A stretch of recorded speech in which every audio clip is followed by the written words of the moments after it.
Mari kita kembali berdoa. Kami bersyukur kepada Tuhan yang memberi kami kesempatan untuk bersama-sama memuji Tuhan. Menyanyikan beberapa lagu yang menjadi pujian kami kepada Tuhan yang telah begitu baik menyatakan anugerah kepada setiap kami. Dan kini tiba saatnya bagi setiap kami mengambil waktu sejenak untuk membaca dan merenungkan firman Tuhan.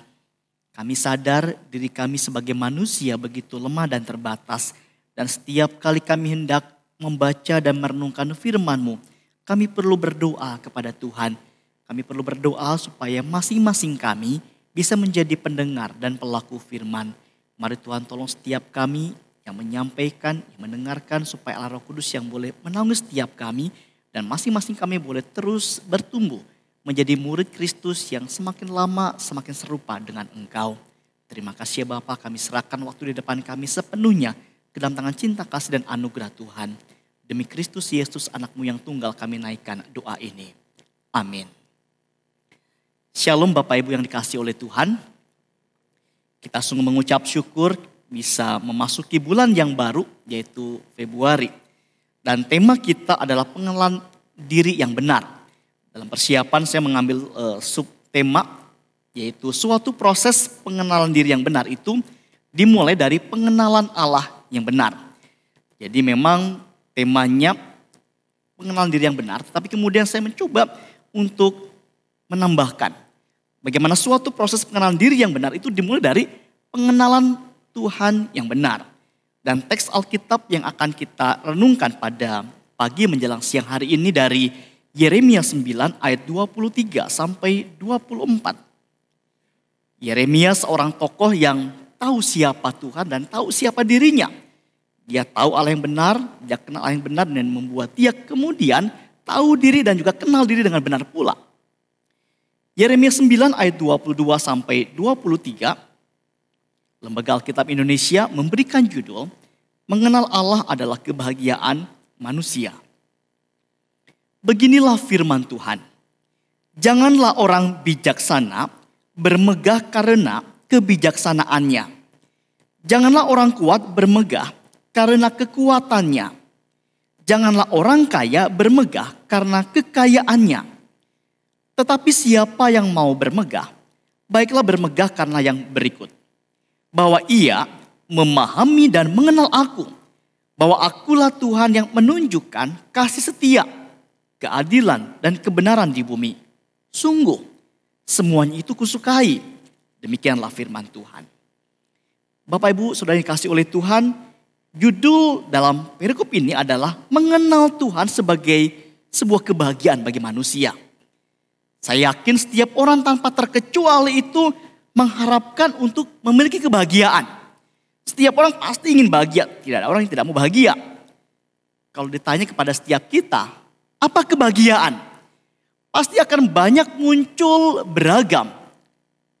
Ya, bisa saja ada mengatakan seorang bernama Khalil Gibran, dia pernah menulis begini nih. Kebahagiaan adalah mitos yang kita kejar. Lalu kemudian seorang bernama Albert Einstein yang saya temukan catatannya mengatakan begini nih.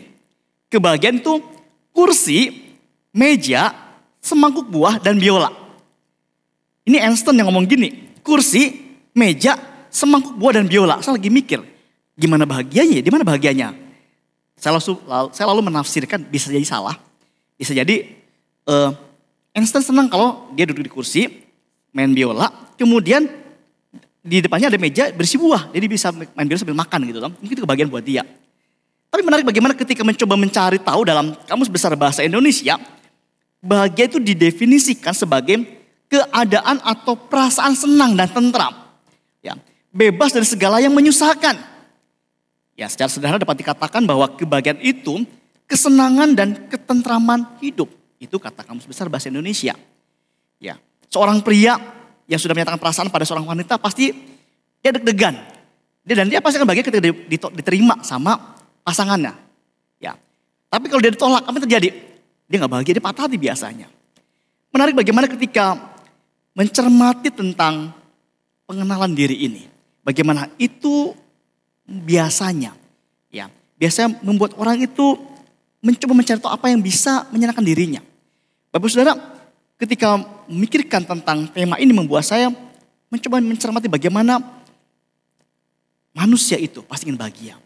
Dan bukankah, ya kalau kita pikir lebih lanjut, sebenarnya apa sih yang diperlukan oleh manusia? Kebahagiaan sejati apa sih yang dibutuhkan? Dan semua pasti setuju dengan saya bahwa kebahagiaan yang sejati itu hanya bisa didapat di dalam Tuhan Yesus. Hanya di dalam Dialah ada sebuah kebahagiaan dan manusia akhir kemudian bisa mengenal dirinya dengan benar dengan sepenuh-penuhnya. Dan bukankah kalau dicermati, mayoritas manusia punya natur yang ingin dirinya sendiri itu punya kepuasan dalam jalan hidup yang penuh dengan pergumulan ini. Banyak tantangan. Bapak Saudara, setiap orang ingin supaya dirinya itu mendapatkan kepuasan.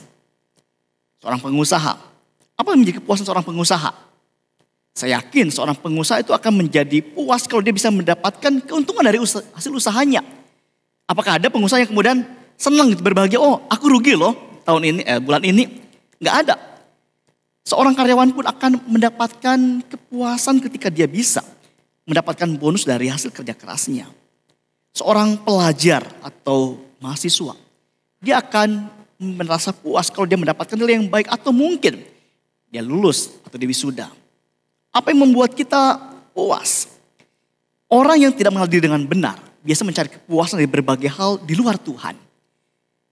Seringkali mungkin seperti teks Alkitab ini, kekayaan, kepandaian, kesehatan mungkin dianggap sebagai sesuatu yang bisa dibanggakan. Aku mengenal diriku dengan benar ketika aku bisa membanggakan ini semuanya. Bapak Saudara, menarik ketika kita mencoba mencermati kitab Yeremia atau teks Alkitab yang baru saja kita baca. Kalau kita cermati jelas sekali bahwa di sini ada seruan. Ada seruan bagaimana umat itu sedang meratap karena keadaan mereka yang dalam tidak menyenangkan. Namun kemudian meratap itu tidak menyelesaikan masalah. Umat akan binasa kalau mereka tidak mengenal Tuhan dan firman-Nya. Oleh karena itu kemudian Yeremia mengingatkan supaya umat belajar mengenal Allah dengan benar. Mereka harus sadar bahwa kebanggaan terhadap diri sendiri itu adalah sia-sia. Ketika seseorang tidak mengenal dirinya dengan benar dan bermegah dengan hal yang seperti dia soal Alkitab ini, itu semua adalah sia-sia. Diperlukan pengenalan yang benar. Dan tadi saya mengatakan, semua merupakan sebuah proses. Artinya proses yang diawal dari mengenal Tuhan yang benar. Bapak Saudara, ketika memikirkan teks Alkitab ini membuat saya mengajak kita untuk mencermati. Mencermati bahwa pengenalan diri yang benar itu seharusnya bukan didasarkan pada ini. Kebijaksanaan, kekuatan, dan kekayaan yang berasal dari hikmat manusia. Kalau kita mencermati Yeremia 9:23, bagian ini menjelaskan bahwa orang seringkali merasa bangga dan menjadi sombong ketika punya ini semua. Punya kepandaian, kekuatan, kekayaan. Dan kalau kita mencermati lingkungan di sekitar kita, bukankah ketika ini membuat orang merasa aku nih seorang yang pintar, seorang yang pandai dan dia membanggakan itu semuanya. Menarik kalau mencermati bagaimana ada orang yang pintar kemudian menjadi sombong dan kemudian gak mau percaya dan menganggap bahwa Allah itu ada. Atau ada orang yang merasa kuat karena punya relasi atau koneksi yang banyak sehingga akhirnya gak lagi butuh Tuhan. Ada orang yang merasa dengan kekayaannya itu bisa membuat dirinya bahagia dan puas karena bisa membeli segala sesuatu. Teks Alkitab ini menjadi sebuah catatan buat kita. Catatan yang menjadi peringatan supaya setiap kita waspada. Setiap kita semestinya mengenal diri kita dengan benar. Apakah setiap kita kemudian mendasarkan pemahaman kita atau kebanggaan kita dari ini semuanya. Bapak Saudara, menarik bagaimana ketika mencermati teks ini. Teks yang mengajak kita untuk waspada. Dan ketika memikirkan ayat ini membuat saya mencoba mencari tahu teks-teks lain di dalam Alkitab yang menjadi contoh-contoh bagaimana orang-orang yang kemudian membanggakan diri pada ini. Kepandaian, kekuatannya, dan kekayaannya.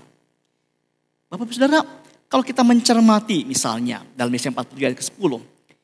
Dituliskan bagaimana kebijaksanaan itu digunakan untuk hal yang jahat. Dan ini terjadi, ada orang yang pandai dan pandainya buat menipu orang, membodohi orang. Atau mungkin di 1 Raja-Raja 20, ini sebuah teks yang juga menunjukkan bagaimana ada peperangan antara Raja Aram, Ben-Hadad, melawan Israel, itu Raja Ahab. Dan bagaimana kemudian Israel bergantung pada kekuatan manusia. Tapi yang jelas Mazmur 49 menjadi sebuah ayat yang indah sekali bagaimana kekayaan itu tidak mampu membayar keselamatan. Bagian awal ini mengajak kita untuk kemudian mencoba menyelami. Apakah kita sudah mengenal diri kita dengan benar? Kalau kita mengenal dengan benar, semestinya kita tidak bermegah pada tiga hal ini.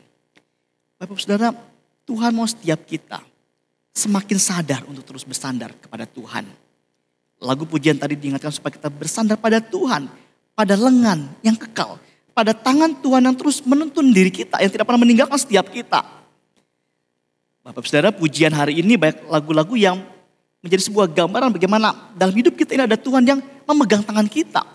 Dan kita semestinya bersandar kepada Dia yang terus menopang sampai detik ini. Ini hal pertama yang semestinya menjadi catatan buat kita. Tidak bermegah karena kepandaian kita, kekuatan kita, kekayaan kita. Saat kita masih muda, mungkin kita merasa bangga bisa lari lompat-lompat. Dan kadang mungkin meremehkan orang tua. Atau kesal sama orang tua yang gak bisa lagi dengan cepat sigap melakukan berbagai hal. Terkadang kita lupa bahwa kalau kita tua pun kita mungkin akan seperti itu juga. Gak mampu lagi berjalan dengan cepat. Bapak Saudara, kita mesti mengenal diri kita dengan baik. Dan hal kedua yang menjadi catatan buat kita bagaimana semestinya pengenalan diri yang benar itu didasarkan pada ini. Pengenalan dan pemahaman yang mendalam akan Tuhan. Tadi saya mengatakan bahwa prosesnya itu dimulai dari Tuhan. Dan inilah yang menjadi catatan buat kita bagaimana di ayat yang ke-24. Dikatakan semestinya kita bermegah karena memahami dan mengenal Tuhan. Bagian ini ayat 24 menjadi sebuah kontra atau perbandingan. Dari ayat sebelumnya di mana Yeremia mengajak umat untuk kemudian sadar bahwa pemahaman dan pengenalan akan Tuhan itu lebih penting daripada yang lainnya. Dan Yeremia kemudian memaparkan setidaknya 3 sifat, 3 karakter Allah yang kita sembah. Dikatakan yang pertama bahwa kita menyembah Allah yang kasih. Dikatakan akulah Tuhan yang menunjukkan kasih setia. Allah itu mengasihi setiap kita dan menyelamatkan diri kita. Tidak hanya Allah yang kasih, tapi Dia adalah Allah yang adil. Memberikan hukuman kepada mereka yang berbuat dosa dan dikatakan juga bahwa Dia adalah Allah yang benar. Dia adalah pribadi yang sungguh layak disembah. Teks ini menunjukkan kepada setiap kita bagaimana apa yang disuka oleh Tuhan. Yang Tuhan suka adalah ketika kita mengenal Dia. Mengenal dan mengasihi Dia dengan sepenuh hati dan sepenuh hidup kita. Sepanjang tahun lalu kita diajak untuk menjadi murid yang mengenal Allah.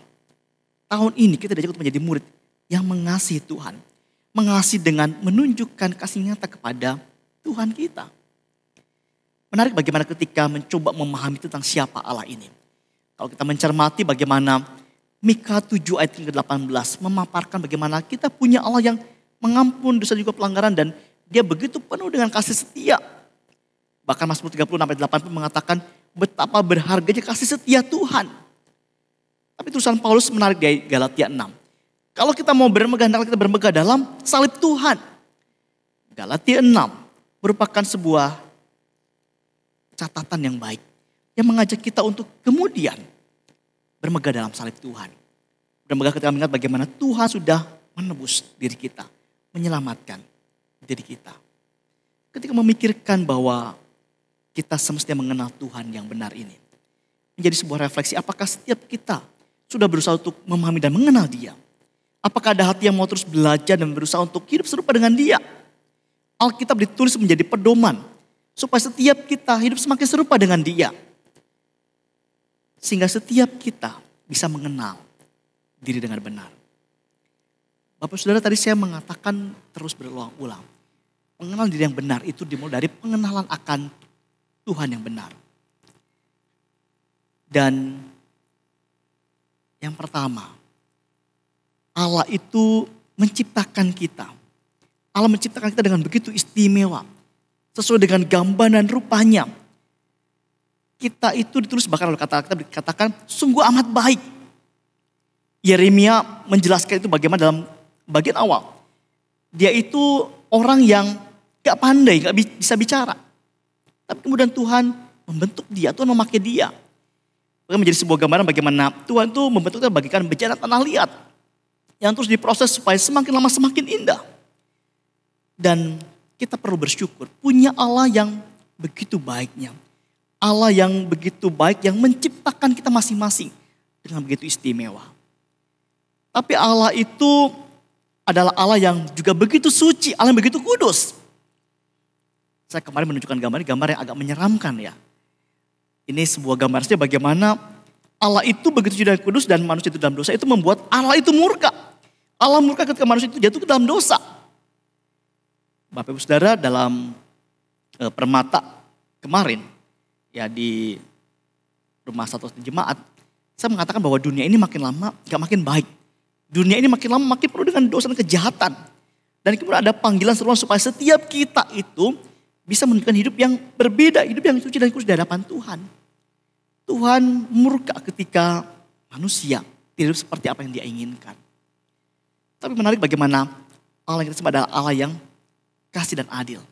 Allah yang kemudian rela menjadi manusia sama seperti kita.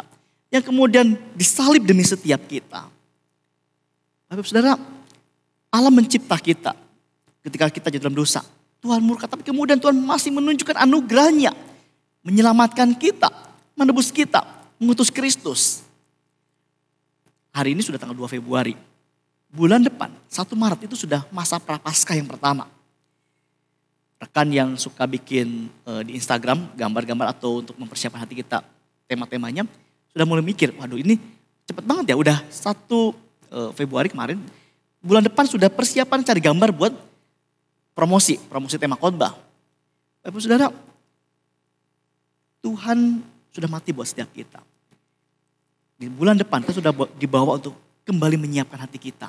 Mengenang kembali kasih-Nya begitu besar bagi diri kita. Bapak Saudara, Allah itu baik mencipta kita. Allah itu suci dan kudus. Allah itu kasih dan adil. Dan Allah kemudian merindukan supaya setiap kita anak-anaknya menjadikan diri ini sebagai sebuah cerminan kasih Tuhan. Di mana ada hidup yang semakin lama semakin serupa Kristus. Ada kedekatan dengan firman-Nya, membaca firman dan bertumbuh lewat firman-Nya. Bapak Saudara, Tuhan mau setiap kita belajar mengenal Tuhan. Ketika kita mengenal Tuhan, kita akan diingatkan siapa diri kita. Saat sadar bahwa Tuhan adalah pencipta, kita akan ingat bahwa diri kita dia adalah ciptaan. Saat tahu bahwa dia tidak terbatas, kita sadar bahwa diri kita adalah begitu terbatas. Dan Yeremia tahu ini. Yeremia seorang tokoh yang memahami bahwa dia mesti mengenal Tuhan dengan benar. Karena itu kemudian membawa dia untuk tahu siapa dirinya. Bapak Ibu Saudara, ketika mendapatkan tema ini, saya terus memikirkan tentang Allah yang benar. Karena saya punya prinsip, untuk bisa kenal dengan benar, saya harus kenal Allah pertama-tama dengan benar. Saat aku tahu siapa Tuhan, aku akan disadarkan siapa diriku ini. Orang yang pantas binasa yang mestinya mendapatkan hukuman. Tapi Tuhan menunjukkan anugerahnya kepada setiap kita. Menyelamatkan diri kita. Dan Tuhan mau setiap kita, ketika masih diberikan anugerah kehidupan, hidup menjadi cerminan kasih Tuhan. Hidup kita adalah hidup yang begitu singkat dan terbatas. Allah itu kekal, Allah itu abadi. Tapi kita tidak kekal, kita akan mati nantinya. Dan kematian, tidak ada yang tahu kapan itu akan terjadi. Minggu ini dunia bola basket berduka. Dan tidak hanya bola basket, tapi mungkin pecinta olahraga pun berduka. Ya, liturgos kita, Bapak Dilan pecinta basket. Dan dulu saya ingat banget ketika saya masih bujangan pun kita main basket bareng di Sempur ya. Bagaimana ada yang meninggal, tokoh menjadi seorang legenda gitu. Bapak Ibu mungkin tentu tahu ya, Kobe Bryant, betul ya, bacanya Kobe atau apa ya? Kobe itu kayak merek sesuatu ya, Kobe itu ya.